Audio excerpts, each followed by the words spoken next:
তুই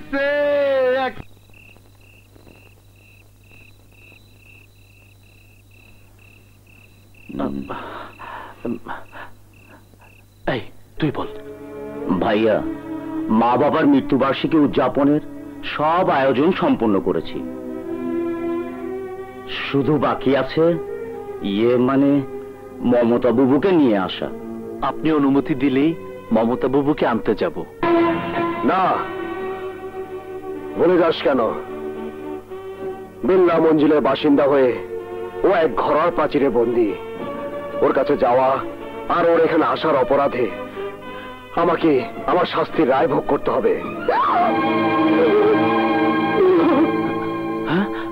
মমতা বুবু, দাঁড়াও দাঁড়াও মমতা বুবু, মমতা বুবু দাঁড়াও। মমতা, কিরে বল, এত কাছে এসো দেখা না করে চলে যাচ্ছিস যে? আমাকে মাফ করে দাও ভাইয়া।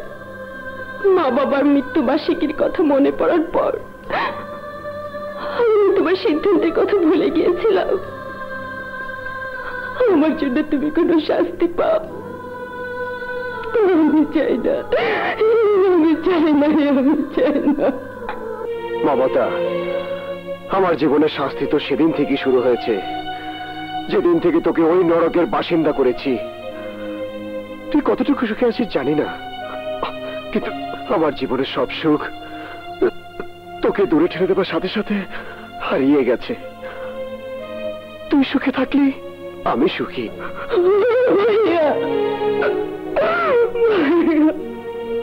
হ্যাঁ বোন, হ্যাঁ।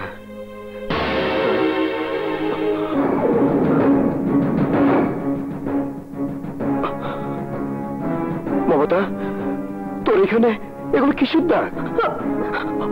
কিছু না ভাইয়া। বল মমতা, ওরা কি তোর গায়ে হাত তুলেছে? বল, এই দাগ যদি তোর উপর কোনো অত্যাচারের কারণে হয়ে থাকে তাহলে এই মুহূর্তে আমি ওদেরকে খুন করব। আমার কলেজে টুকরো বোনের উপর অত্যাচারের প্রতিশোধ দিয়ে আমি আমি আস্তে আস্তে ফাঁসিতে ঝুলবো। না ভাইয়া না, তুমি যা ভাবছো আসলে তা নয়। আমি তোমার এক ঘরের আদেশ অমান্য করার অপরাধের শাস্তি নিজেকে দিয়ে তারপরে তোমার সাথে দেখা করতে এসেছি। মমতা, ভাইয়া, আমি আসি ভাইয়া। মমতা, মা বাবার মৃত্যুবার্ষিকীতে থাকবি না?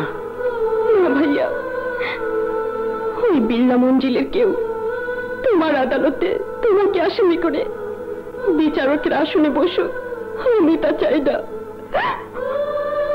তুমি আমার হয়ে মা বাবার কবরে একটু দোয়া করে এসো।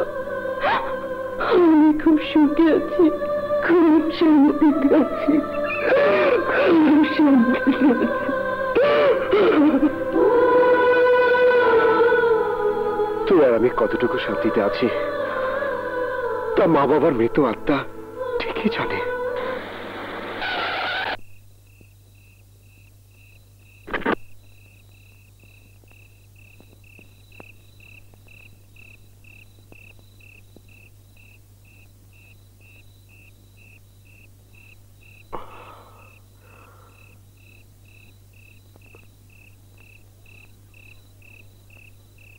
আমিন। ভালো করে নাড়া দে। হ্যাঁ,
ডোন্ট মুভ, সবাইকে থানায় নিয়ে চলো।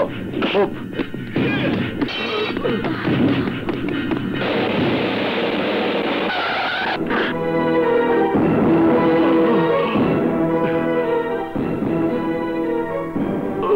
এই অবস্থা কেন?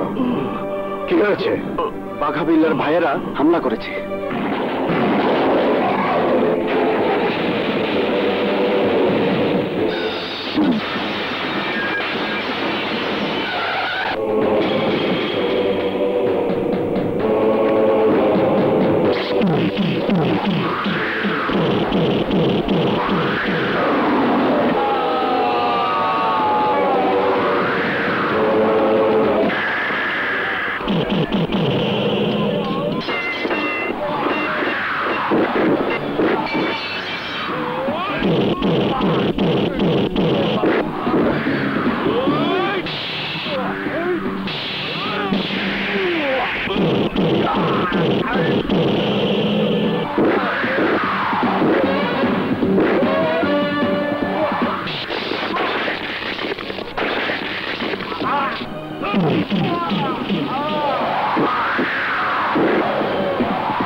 আরে মাথা বের করে কি দেখছেন?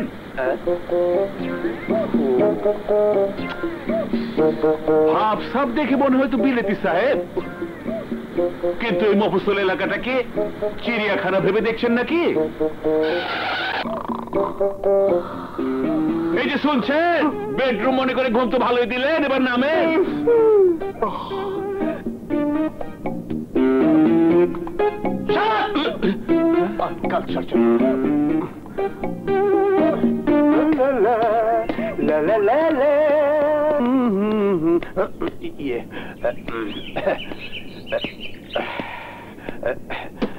এক্সকিউজ মি, এখানে কোনো 5 স্টার হোটেল আছে? কেন ভাই, চা খাবো। চা খাইবেন তো আমার মিনি স্টারেরটা খাইয়া দেখেন, এমন ভালো চা আর কোথাও পাইবেন না স্যার। ঠিক আছে, দাও।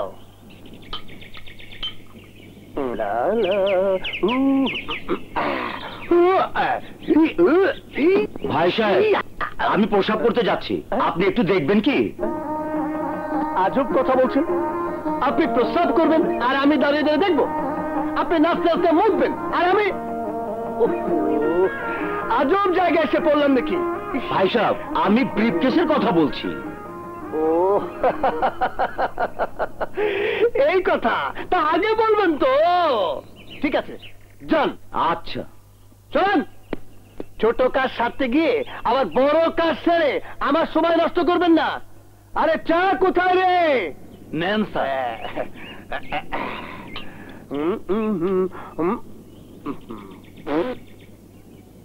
আরে চা চেয়েছিলাম, পানি না। কি আজব জায়গা, আস্তে আস্তে সব ঘাবলা, যত সব। থ্যাংক ইউ ভাই সাহেব। আপনার কি মনে হয় আমি আপনার থ্যাংক ইউ শোনার জন্য এখানে দাঁড়িয়ে আছি? শুনুন, এখন আমি যাচ্ছি করতে, আর আপনি দেখবেন। ঠিক আছে। ব্রিফকেস। আচ্ছা। হাই।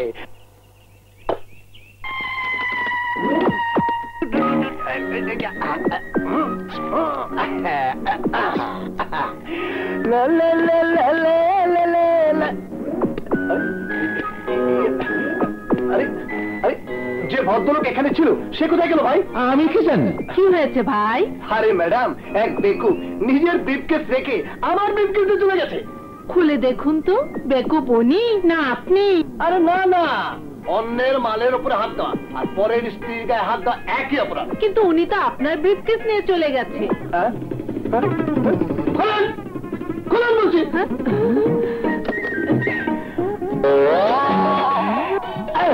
ভাই, কত টাকা ছিল আপনার ব্রিফকেসে? ম্যাডাম, টাকা তো একটাও ছিল না, কিন্তু আমার বন্ধু সম্রাটের টেলিফোন নাম্বার ঠিকানা ছিল। আমি ওর কাছে যাওয়ার জন্য এখানে এসেছি। এখন আমার কি হবে?